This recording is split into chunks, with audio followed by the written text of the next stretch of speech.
Henry is looking for his forever home. Less than a week away, which means a lot of chocolate and candy. And the Imagination Station has a fun exhibit starting today that shows the science behind the sweets. That's where we find our very own Mallory Moore live this morning trying out the experiments. Good morning, Mallory.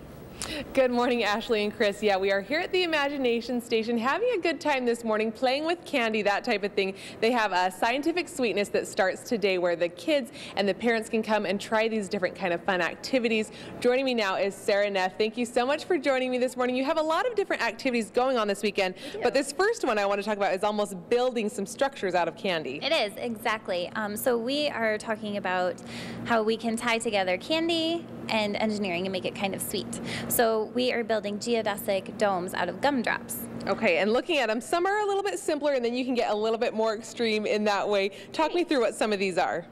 So we started with just regular gumdrops or spice drops and toothpicks. And what we want to teach kids is that different structures have different durabilities. So for example, if we build a square, something like this is not going to be as structurally stable, right? It's kind of floppy, we can wave it all around. But if we switch over to a triangular shape, there's a lot more stiffness to this, right? So it's not going to be as It's a lot more sturdy. It's going to hold it a little better. And when you look at, one of these structures, you're right, looking at it, it's all those triangles. So kids can actually, you can kind of show us here what kids can do in making these. Right. So what they'll do is they'll just have a chance to kind of take some gumdrops and toothpicks and basically create whatever they can imagine. And what's fun about this is that there are triangles all around us in engineering. So if you are driving down the highway or crossing over a bridge, you might see something that kind of looks like this. And so this is a more sturdy structure. If we just had one giant rectangle, it's going to be kind of flimsy like our straws were. Right? But this is a lot more stable. So you see this kind of design used a lot in bridges. Or like on those big cranes that you see out on the highway that are always like lifting and moving things. It's going to have this same kind of structure to it. Well, and what a fun way to be able to obviously teach children those simple, basic things, but makes it fun with candy in light of Valentine's Day, that type of thing. And actually, my favorite geodesic sphere is very famous. It's in Epcot Center at Disney World. So if you think about that, it's actually 11,324 triangles make up that giant sphere that you see.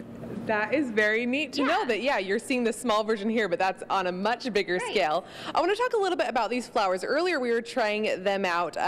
We tested these out earlier. Obviously, these are the finished product. Speak to me about those again real quickly. Okay, so the flowers right here are the ones that we started just in our last segment. So they've only been processing for maybe about a half hour. And you can see they're already starting to get some color. And the ones next to it, those are the ones that we did yesterday.